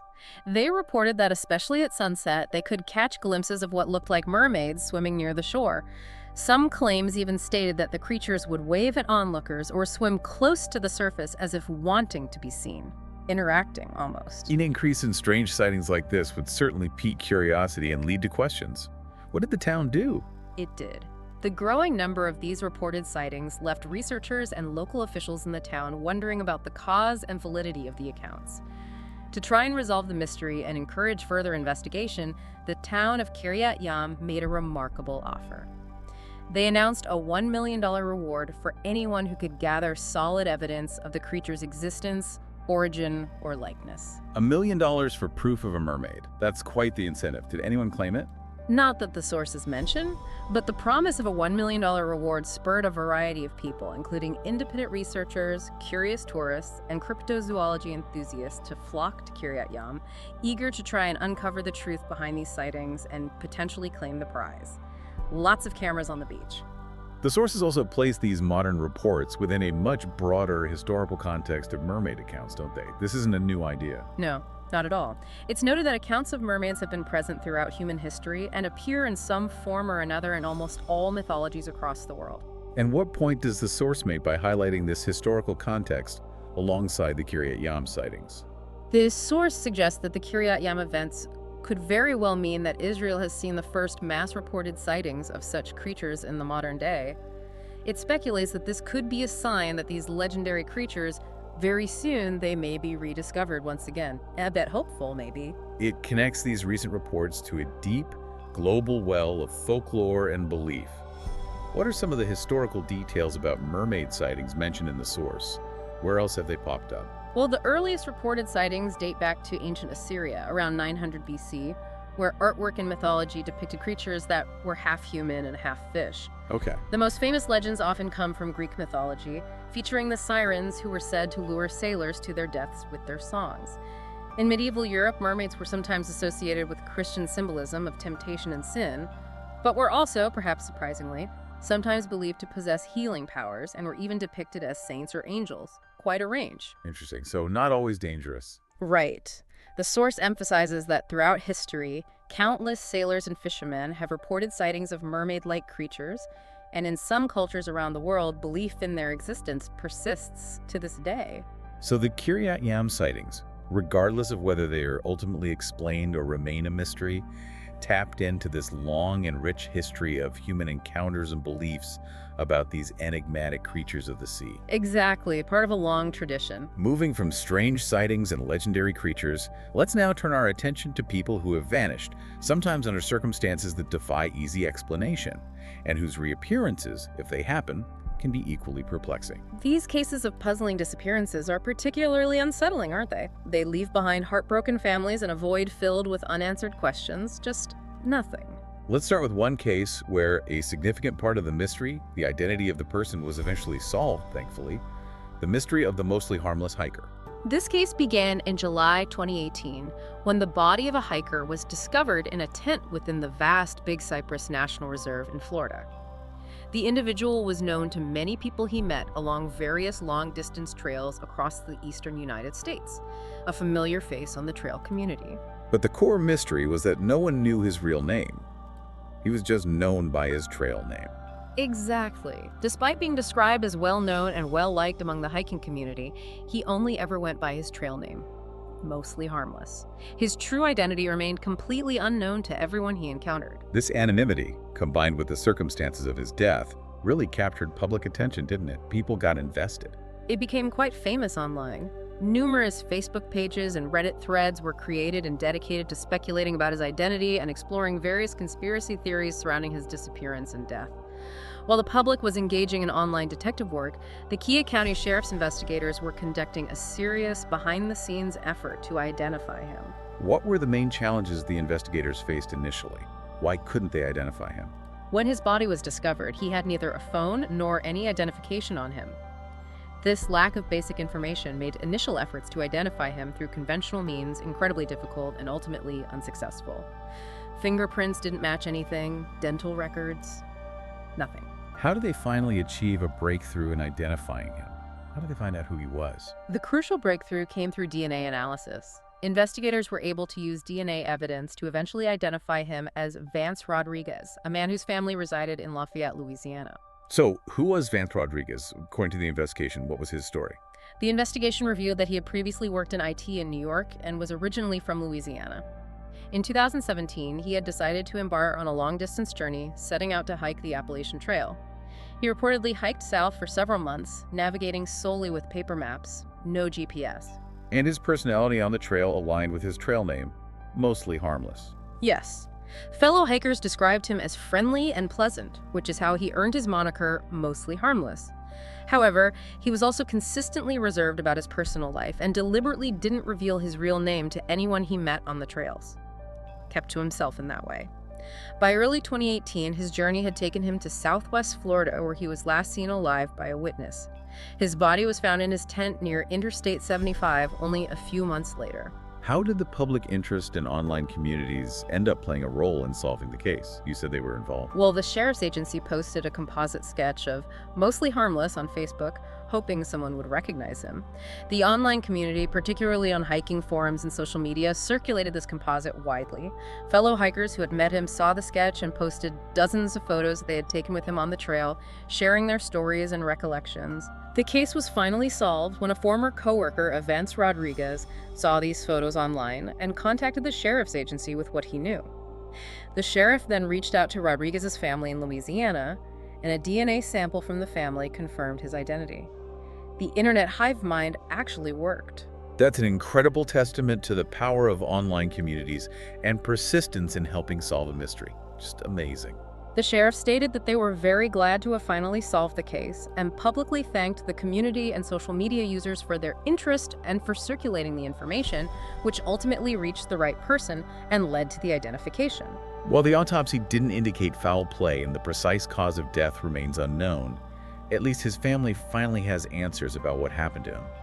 The source poignantly notes that in cases like these, not every family gets these answers, which is sadly true. Yeah. And that leads us to cases like Robert Horan's disappearance, which stands in stark contrast, remaining tragically unsolved after many years. Exactly. While Renee Compen, whose rescue we'll discuss later, had a happy resolution thanks to technology, Robert Horan has been missing for over a decade now, since April 8th, 2011. Just vanished. He just left for work one morning and never came home. That simple. Yes. He left his home that morning driving the family's Chevrolet Cavalier, but he never returned. His wife, Tara, immediately felt that something was terribly wrong. The source emphasizes that Robert was a fiercely devoted father who would never have intentionally left his daughter. Okay. It also notes that he required life-saving heart medications that he would absolutely have needed to take with him if he had planned to leave for any length of time, which he didn't have. What did the initial police investigation into his disappearance uncover? Were there any leads at all? Investigators were able to determine that his phone was last used at 7:41 a.m. that morning in Palmyra, Virginia. He was also reportedly seen on surveillance footage at a grocery store in Palmyra around 8 a.m. Was Palmyra on his usual route to work? Or somewhere else? No, and this was a major red flag for investigators. Palmyra was in the opposite direction from where he worked. Furthermore, they discovered that he didn't even have work scheduled for that day. He was supposed to meet with a friend instead, but he never showed up for that meeting either. So going in the opposite direction of work, seen at a grocery store, not showing up for a planned meeting, this was highly uncharacteristic behavior for him. Did the case go cold quickly then? Unfortunately, yes. Despite the initial investigation, leads quickly dried up and the case went cold for many years. Just nothing. That is, until his car was discovered over a decade later. Over a decade later. Wow. Where was the car found? His Chevrolet Cavalier was found in a parking lot in La Plata, Maryland. This location is over 100 miles away from Palmyra, Virginia, where he was last seen. 100 miles away, 10 years later. What was found inside the car? Any clues? The car contained some of his work tools and a work shirt, but his phone was missing, as was anything else that could have indicated where he might have gone or what his intentions were. Nothing useful. Was there any surveillance video from the parking lot where the car was found? Could they see who left it? Tragically, the video footage from the parking lot provided no help. So much time had passed between his disappearance and the discovery of the car that the surveillance footage capturing the vehicle being parked had already been recorded over. Standard procedure, but devastating for the case. Officials have no way of knowing exactly when the car was left there. No phone, no leads, no helpful video footage of the car being parked, found over 100 miles away after a decade. What is the current status of Robert Horan's case? What do police think happened? Since the discovery of the car, no new leads have emerged. Police strongly suspect foul play was involved in his disappearance. They hold out hope that since so much time has passed, someone who might have known something but was reluctant to come forward at the time might now be willing to share information. Maybe guilt, maybe changed circumstances. The impact on his family must be profound and agonizing, living with that uncertainty. It is. His wife, Tara, has spent the last decade raising their daughter alone, a daughter who now barely remembers her father. The family lives without any sense of closure or understanding about what happened to Robert. The case remains open and actively ongoing as police continue their efforts, hoping one day to find the answers that can provide the family with some measure of peace. A truly heartbreaking mystery that highlights the devastating impact of an unsolved disappearance. Just awful for them. Now let's delve into a disappearance case from the past that includes circumstances and a recovery that are nothing short of baffling. The mystery of 3-year-old Lawrence Sullivan, who went missing in 1930. This one is really strange. This event occurred on October 16, 1930. 3-year-old Lawrence Sullivan was on a short day trip with his uncle, John Sullivan, to Mount Jefferson in Nevada. What was the setting like around Mount Jefferson? Was it populated? No, it was a very isolated and rugged area near the small town of Round Mountain, Nevada. Mount Jefferson is a tall mountain, with a peak reaching around 12,000 feet, known for its dense foliage and steep terrain. John Sullivan was a prospector scouting the land there and anticipated it would be a quick trip, intending for his nephew to simply stay in the car while he looked around. Describe the situation just before Lawrence disappeared. How did it happen? John parked his car at the base of Jefferson Canyon at an elevation of about 7,600 feet. He told Lawrence to stay put in the vehicle and that he'd be back shortly. John then hiked up a small nearby hill to get a better vantage point for his survey work. This took him approximately 10 minutes out of Lawrence's view. Just a quick look. Did he see Lawrence in the car before he went out of sight? Did he check? Yes. John later recounted to investigators that he remembered reaching the top of the small hill, looking back towards the car, and seeing Lawrence still sitting inside. He said they waved to each other before John moved over the other side of the hill, losing sight of the car. And when John returned about 10 minutes later, the boy was gone. Lawrence had completely vanished from the car.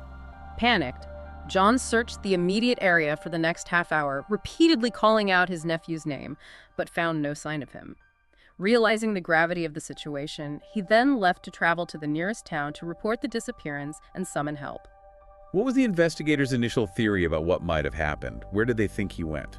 Based on John's account, investigators initially focused their search on the general vicinity near the car, believing Lawrence had most likely exited the vehicle after seeing his uncle wave and had wandered towards the small mound to try and find him. Okay, makes sense. John thought it was highly unlikely Lawrence would have missed hearing him call out, but the area was a rugged valley almost entirely encircled by steep, difficult-to-traverse mountains. So investigators deemed this the most probable direction if the boy had simply wandered off. How extensive was the search effort that followed? Did a lot of people look? Hundreds of volunteers quickly joined the search from nearby towns. This included local deputies, police officers, firefighters, community members, and even soldiers from a nearby military base. They covered a massive radius, meticulously combing the area and even checking the river for any sign of drowning. They were soon confident Lawrence wasn't in the immediate vicinity of the car and expanded their search into less likely areas, constantly yelling his name, but finding no response, just silence. And then, on the second day of the search, something was discovered that profoundly altered their understanding of what might have happened. Something changed everything. Yes, on the second day, a volunteer decided to search up from the valley floor into a much more difficult-to-access area located in the upper northern valley of the canyon, higher up the mountain. While making his way through this challenging terrain, he discovered a small ball cap that appeared to belong to the missing boy. John Sullivan later confirmed that it was indeed Lawrence's hat. And this discovery was baffling because of its location. Where was the hat? It was fundamentally baffling. The location where Lawrence's cap was found was in the complete opposite direction from where John Sullivan had been standing when waving back at Lawrence. Why was it direction? And it was located at a significantly higher elevation up the mountain slope. This strongly implied that Lawrence must have exited the vehicle and immediately began ascending the steep mountainside in the opposite direction from where investigators had initially theorized he might have wandered.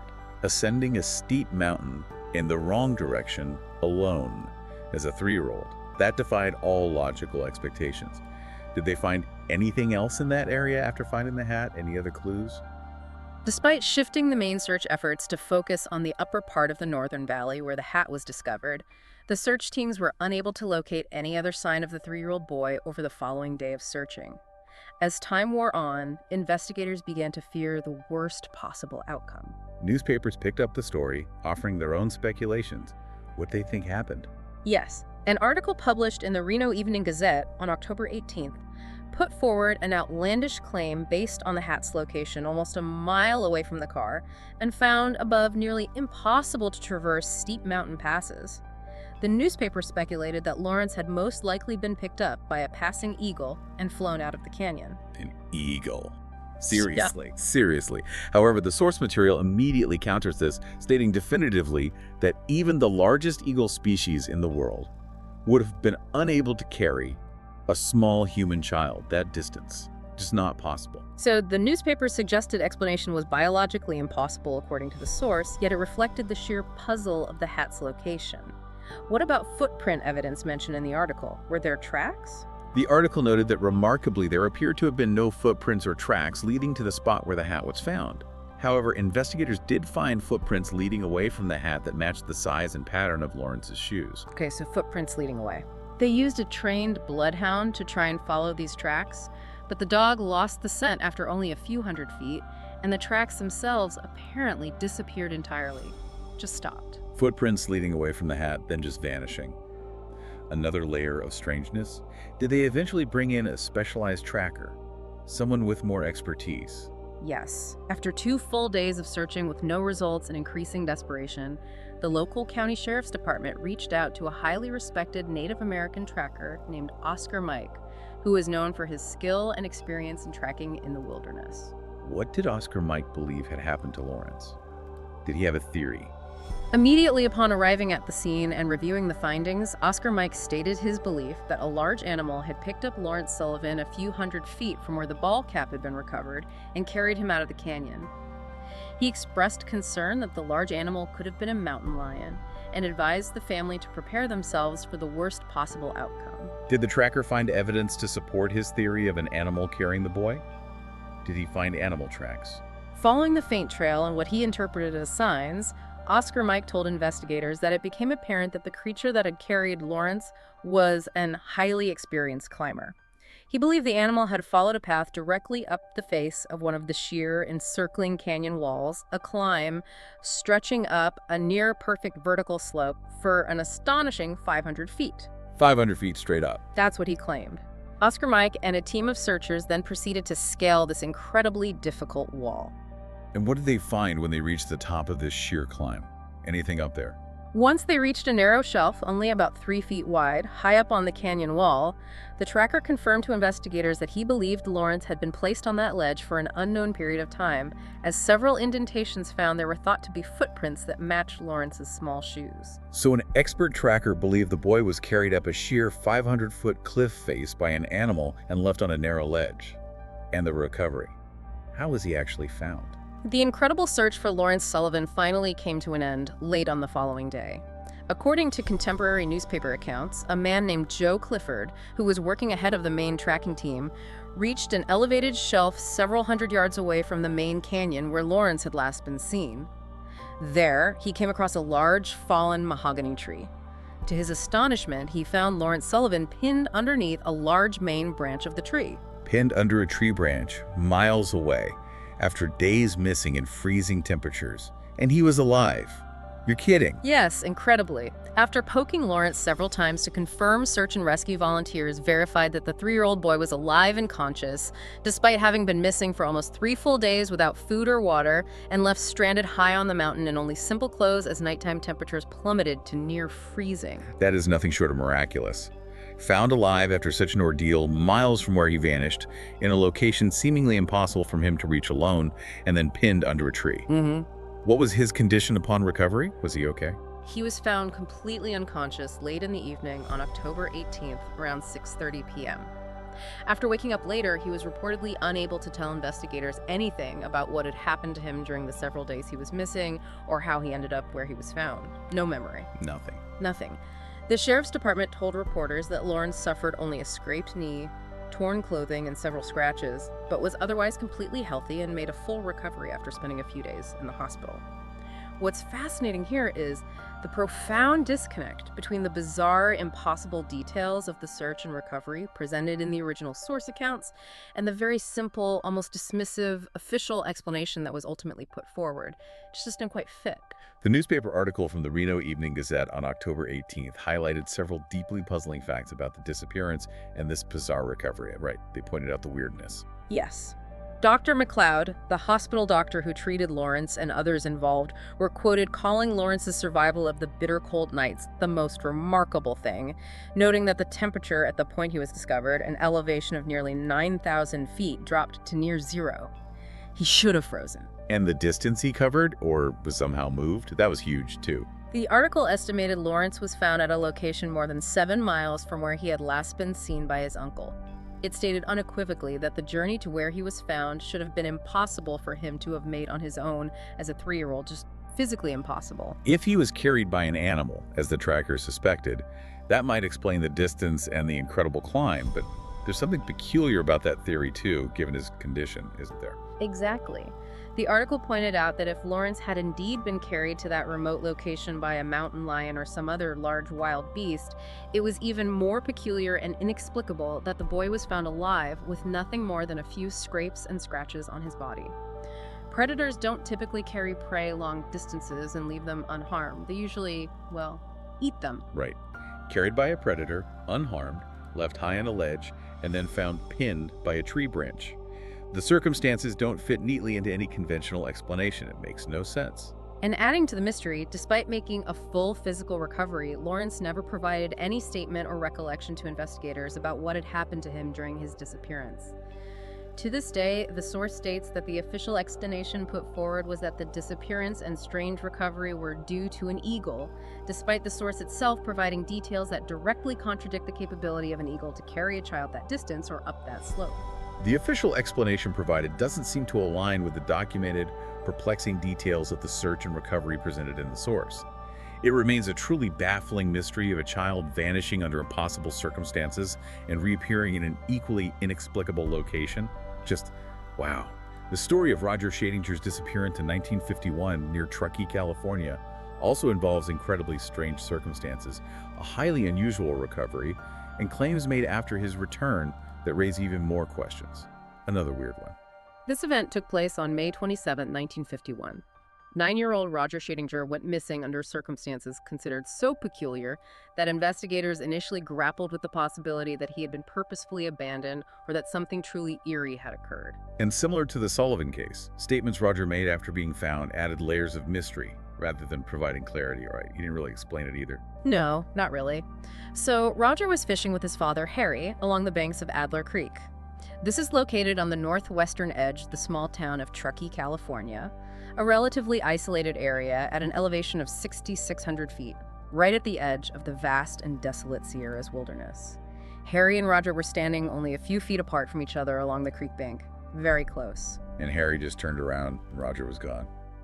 Just like that. Pretty much. Harry noticed that Roger had been unusually quiet for a longer period than normal. He turned to check on where Roger had been standing just moments before, but he had completely disappeared, vanished.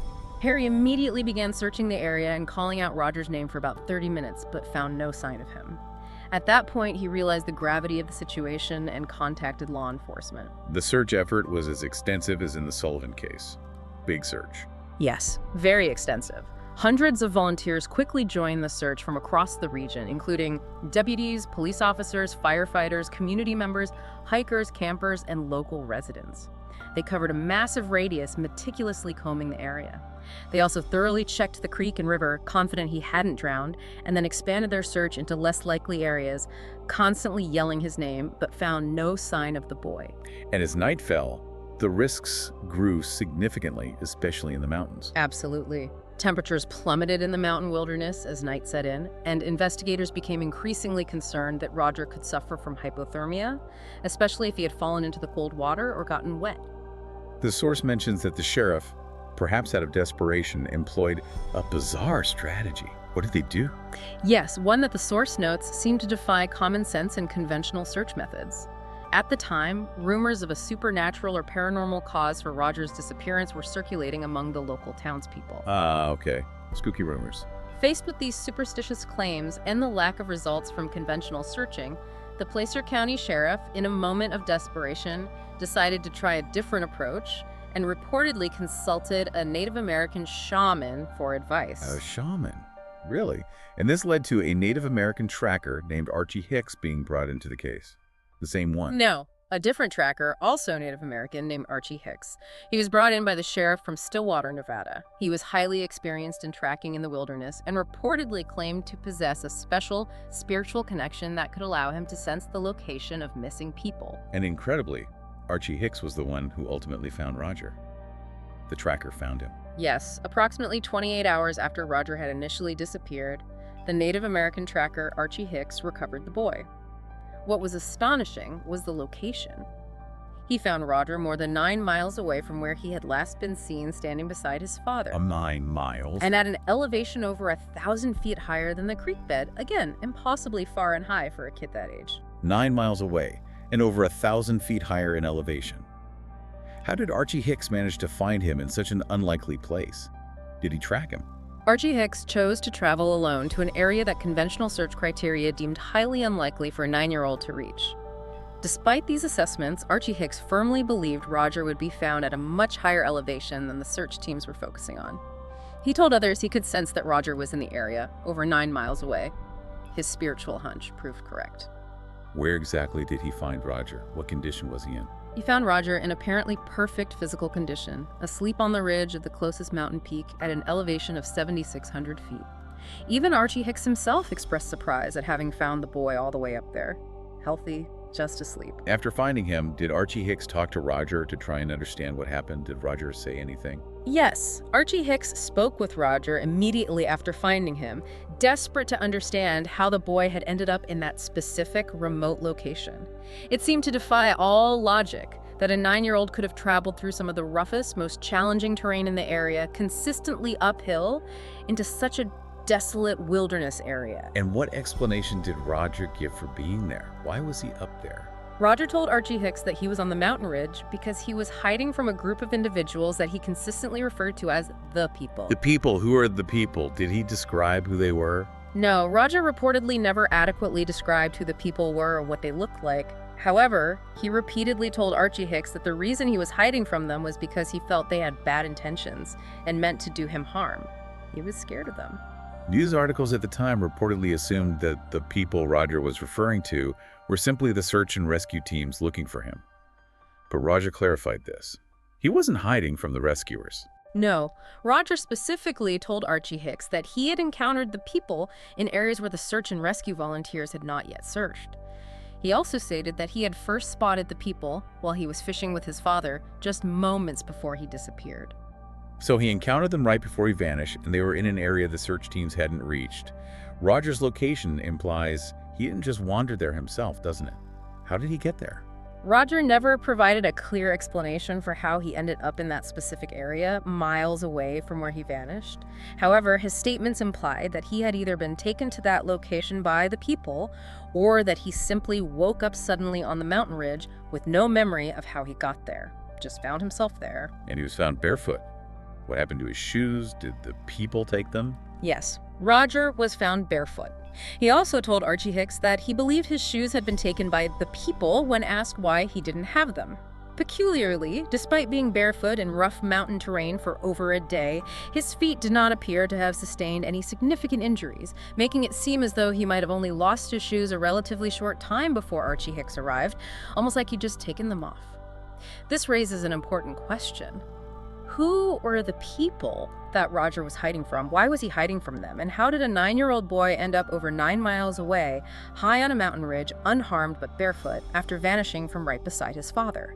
It's deeply strange. What was Archie Hicks's own interpretation of who the people might have been, based on his background? What did the tracker think? Archie Hicks later stated that based on his understanding of Native American folklore and legends, he believed the people Roger was hiding from could refer to dark, malevolent spirits or forces.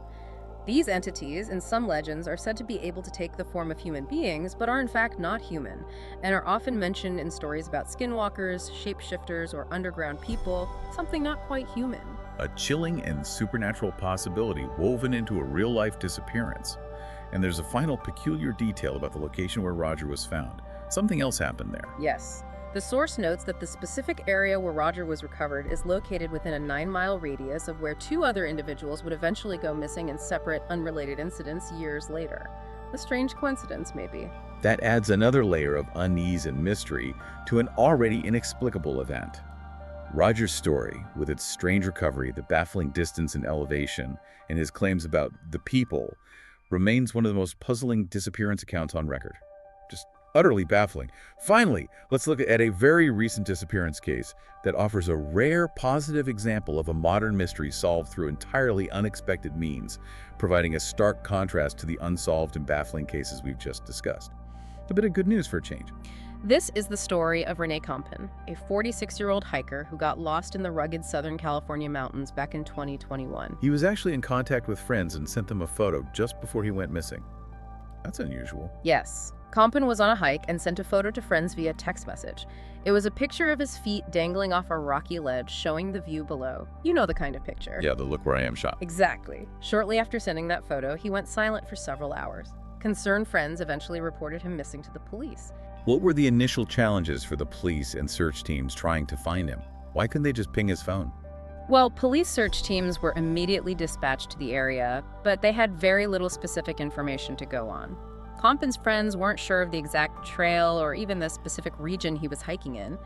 His phone battery had died, and crucially, he had disabled the location services on his phone, so officials couldn't use GPS data to track his last known whereabouts. No location services. That makes it tough. So they were searching a vast, rugged mountain area with almost no specific starting point. What was the only real clue they had then? All the search teams had to work with was that single low-resolution photo he had sent his friends of his feet dangling off the ledge. It showed his legs and some rocks in the foreground and background, but there were no clear defining landmarks visible that could pinpoint his location. Just rocks and legs. A grainy photo of feet and rocks in an enormous wilderness area. How did they possibly manage to narrow down where he might be? That sounds impossible. As leads from conventional search methods quickly ran out and desperation grew, the police decided to turn to social media to ask for public assistance. They posted the grainy photo on Twitter with a caption asking if anyone who was an avid hiker in the Mount Waterman area recognized the landscape pictured. They mentioned his car had been found near a specific trailhead, but stressed they didn't know where he was. A real long shot. Hoping a local hiker's familiarity would spark a recognition. But the crucial help came from a completely unexpected source. Not a hiker. Absolutely. The person who ended up providing the key information was Benjamin Kuo, known by his handle @A16R on Twitter. Kuo is a ham radio operator with what he describes as a very weird hobby. He enjoys looking at photographs and using online mapping tools and satellite imagery to figure out exactly where they were taken. Geoguessing, basically. He had never even been on the specific trail or in that mountain area before. So he applied his unusual hobby to analyze this photo from his computer. Exactly. As soon as he saw the police's desperate plea and the photo, he instantly began working on determining the location from which Kampen had taken the picture. He started meticulously combing through publicly available satellite footage and 3D terrain maps of the area, searching for rock formations and topographical features that matched those visible in the background of the photo, cross-referencing everything. And he actually managed to find the spot, just from the photo. Amazingly, through his painstaking digital analysis, he was able to narrow down the possible location to very specific coordinates where he believed Kampen was when he took the photo. He posted his findings on Twitter and immediately contacted the Los Angeles County Sheriff's Department with the information, said, "I think he's here." And this information led directly to the rescue. They trusted his coordinates. Yes. Acting on Kuo's provided coordinates, the search and rescue team deployed helicopters. Despite dense fog covering the area, they flew at low altitudes precisely through the region identified by Kuo's analysis. Following his directions, they finally located Rene Kampen unharmed and were able to airlift him to safety. What was Kampen's state when they found him? Was he okay after all that time?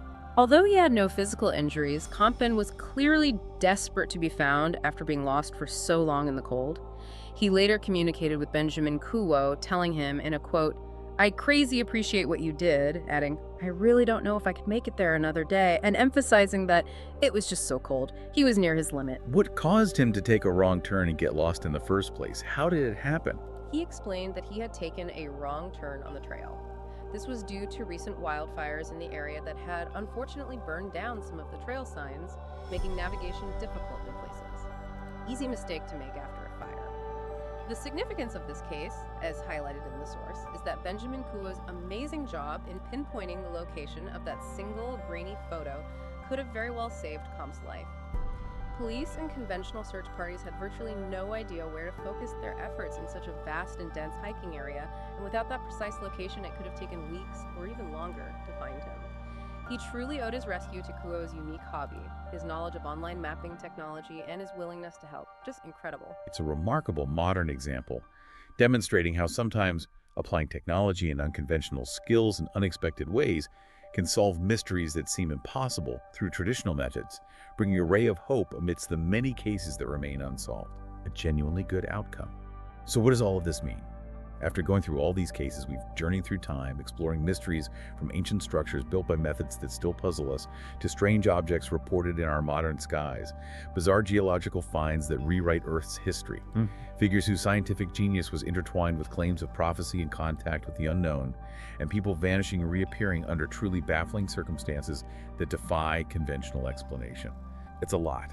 What's fascinating here is how persistent these mysteries are across different eras and domains. They really highlight the very limits of our current understanding, don't they? Whether these limits are related to ancient human capabilities, the complex workings of natural phenomena, the boundaries of known biology, or perhaps even the fundamental nature of reality itself and what might exist just beyond our current perception. There's so much we don't know. We've taken this stack of diverse sources and worked to distill the key takeaways for you. From the perplexing construction of the Cyclopean walls Yeah. and the unknown, possibly ritualistic meaning of Seahenge, Right. to the conflicting theories surrounding the USS Trepang photos, the scientific bafflement over the Skeleton Lake, and the unsettling, inexplicable details of the Lawrence Sullivan and Roger Schadinger disappearances. Hopefully, this deep dive has provided you with a shortcut to understanding these compelling topics. Our aim was to give you specific details, fascinating perspectives, and enough context for them to stick with you. It's about gaining knowledge quickly but thoroughly, encountering those aha moments of sudden insight or profound wonder without feeling overwhelmed by the sheer volume of information out there. The source material itself ends by posing a question to you, saying, "So what do you make of these unsolved mysteries?" Let's leave you with this thought that builds on everything we've discussed. From pyramids hinting at construction secrets we've lost, to hikers appearing miles from where they vanished under bizarre circumstances. Yeah. This deep dive shows just how much the world around us keeps tucked away, hidden just beyond our current grasp. What stands out to you most from these mysteries we've explored, and what questions do they raise in your mind about what we don't yet know? Perhaps the real deep dive into these enigmas is just beginning for you.